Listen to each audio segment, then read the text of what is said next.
Conjuntos. Este se divide en operaciones y clases. Las operaciones son diferencia simétrica, intersección, diferencia, unión y complemento.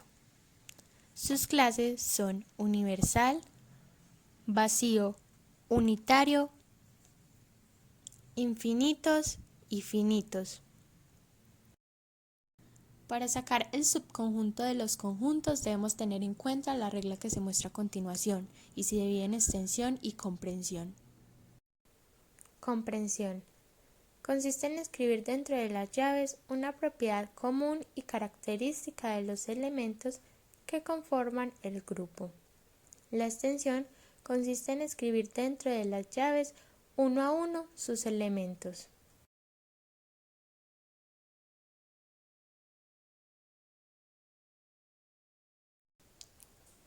Conjunto universal. Es un conjunto formado por todos los objetos de estudio en un contexto dado. Conjunto vacío. No tiene elementos. Conjunto unitario. Se distingue por tener un solo elemento.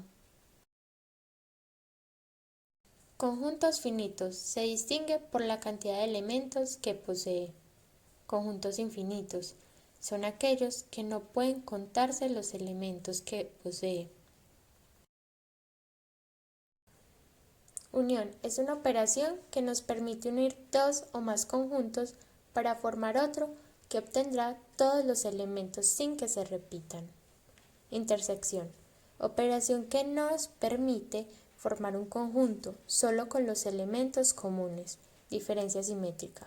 Es la operación que nos permite formar un conjunto con todos los elementos no comunes en los demás. Diferencia. Es la operación que nos permite formar un conjunto en donde a partir de dos conjuntos sale uno resultante, que es el que contendrá a todos los elementos de la primera agrupación, sin ser comunes con los del segundo.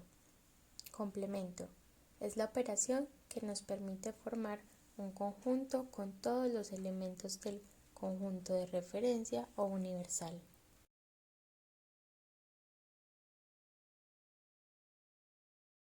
Ahora, para entender mejor la teoría de conjuntos, realizaremos el siguiente ejercicio. Tenemos que de 95 estudiantes que presentaron exámenes de matemáticas e historia, se observó que 50 aprobaron historia, 60 aprobaron matemáticas y 10 no aprobaron ninguna de las dos materias. Dos preguntas se formulan entonces. ¿Cuántos aprobaron las dos materias y cuántos solamente una? El primer paso que debemos hacer es identificar la cantidad de conjuntos que vamos a abordar.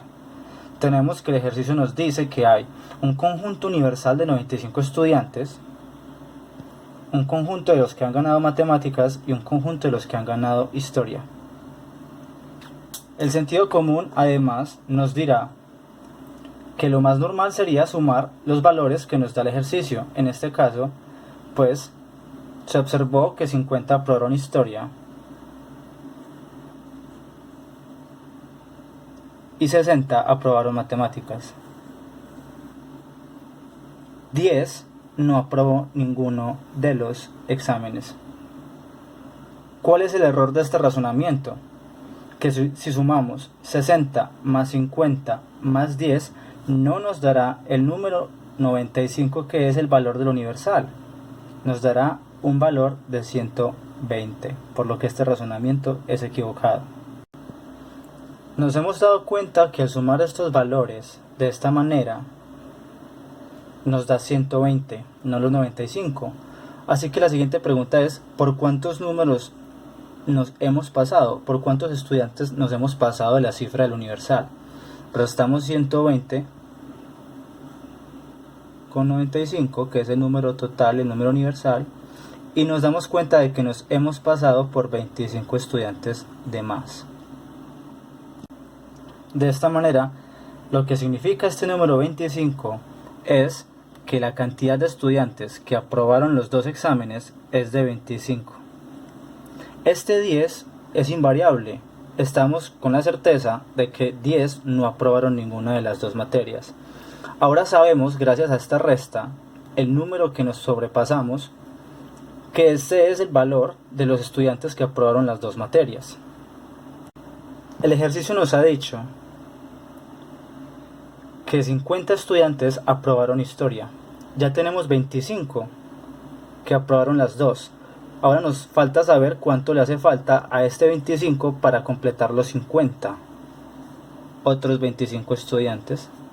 Y de la misma manera vamos a averiguar cuántos estudiantes hacen falta en matemáticas para poder completar los 60 que aprobaron matemáticas. Y tenemos que es un valor de 35. Si sumamos 35 más 25 nos darán los 60 que aprobaron matemáticas. Si sumamos 25 más 25 nos dará los 50 que aprobaron historia. Y así hemos resuelto la primera de las dos preguntas. ¿Cuántos aprobaron las dos materias? 25 estudiantes aprobaron las dos materias. ¿Cuántos aprobaron solamente una? Pues ahora vamos a eliminar este número y vamos a tener solamente en cuenta estos dos. Solamente 35 ganaron únicamente matemáticas y solamente 25 ganaron únicamente historia. Si sumamos 35 más 25 nos dará un total de 60 estudiantes. Y así queda resuelto nuestro ejercicio.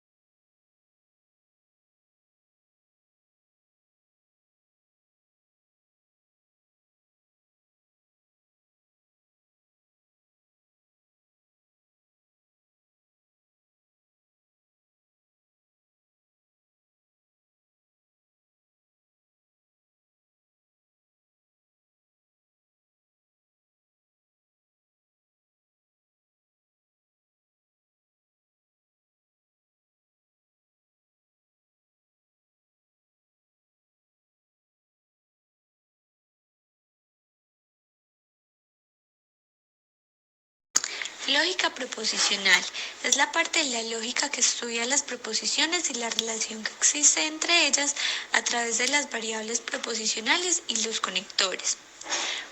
Una proposición lógica será entonces todo enunciado que tiene la cualidad de ser verdadero o falso sin ninguna ambigüedad. Las proposiciones lógicas se denotan con letras en minúsculas tales como P, Q, S. Se pueden dividir en dos: proposiciones simples y proposiciones compuestas. Las proposiciones simples son aquellas con una sola idea, carecen de conjunciones gramaticales y de adverbio de negación. Las proposiciones compuestas son aquellas que están conformadas por más de una oración y se clasifican según su conector en bicondicional. La expresión será sí y solo sí. Si ambos enunciados tienen igual valor de verdad, el enunciado será verdadero. Disyunción excluyente. La expresión será cuando haya doble O en el enunciado y tendrá valor de verdad si tienen valores diferentes de verdad ambos enunciados. Condición.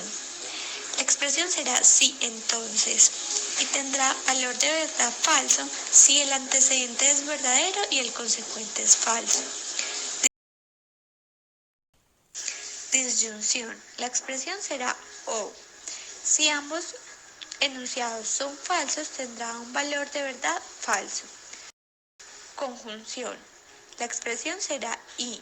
Será verdadero si ambos enunciados son verdaderos. Y por último tenemos la negación. La expresión será no y tendrá un valor de verdad si la preposición es falsa. Según las tablas de verdad, podemos encontrar tres tipos de resultados. El primero será la tautología, cuando el resultado de la tabla de verdad da todo verdadero. Segundo, contradicción, cuando el resultado de la tabla de verdad da todo falso.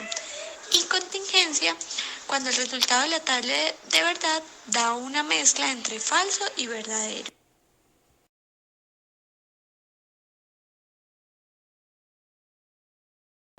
Para entender mejor las proposiciones simples, proposiciones compuestas y la lógica proposicional, vamos a realizar la siguiente tabla de verdad: R o P y no Q o P.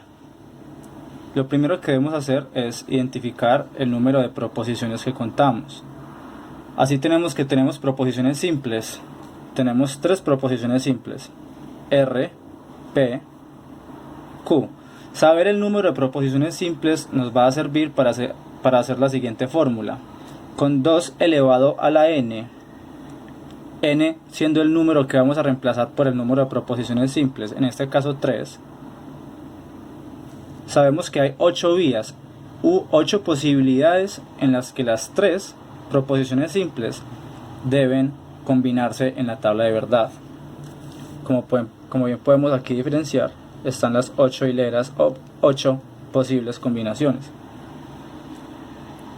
Esta fórmula, o por así decirlo, este ejercicio está compuesto por proposiciones simples, pero también proposiciones compuestas.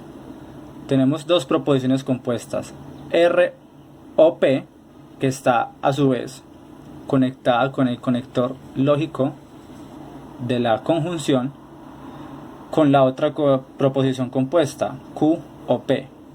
De esta manera, lo primero que debemos hacer es desglosar todas las proposiciones que se nos presentan en la tabla de verdad, primero considerándolas individualmente y después desglosándolas en su conjunto. De esta manera tenemos que R o P,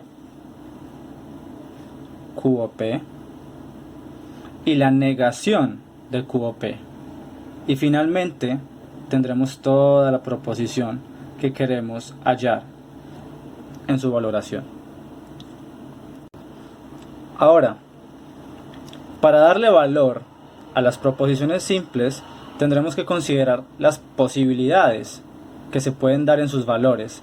Podemos tener que las 3 pueden ser simples, que solamente 2 pueden ser simples y una falsa, que una puede ser verdadera, la otra falsa y la otra verdadera, que una puede ser verdadera y las 2 falsas, que solamente hay una falsa y las 2 verdaderas, y así sucesivamente hasta llegar a las 3 falsas.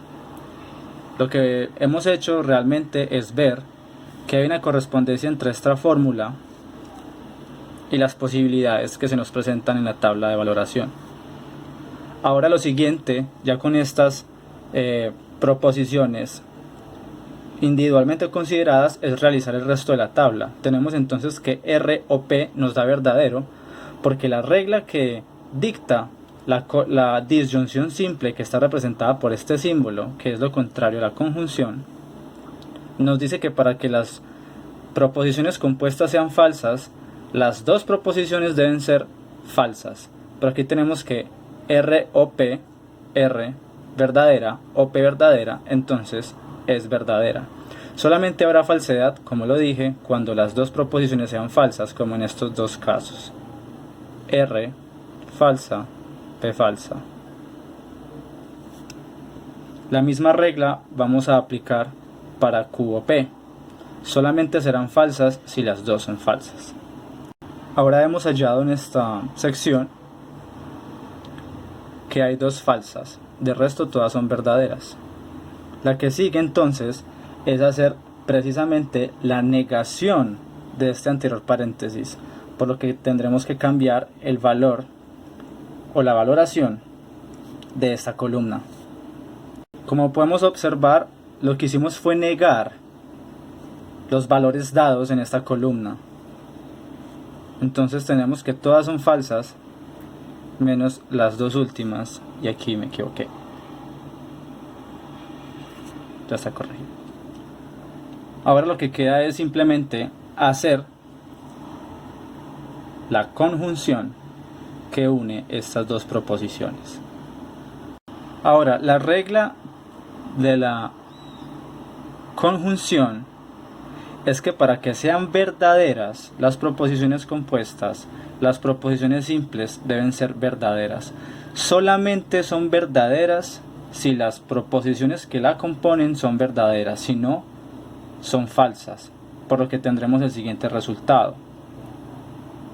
Lo que hemos hecho es simple: tomar la valoración individual de ROP, que ya la tenemos acá, hacer la conjunción con no QOP, que es esta de acá. Entonces hemos relacionado estas dos y nos ha dado el siguiente resultado: todas son falsas menos esta vía, y ya veremos por qué. Tenemos que ROP es verdadera y no QOP es verdadera, por lo tanto esta debe ser verdadera, y ya hemos resuelto la tabla de verdad. Y como resultado tendremos que estamos ante una contingencia. Tenemos valores en el resultado final tanto verdaderos como falsos.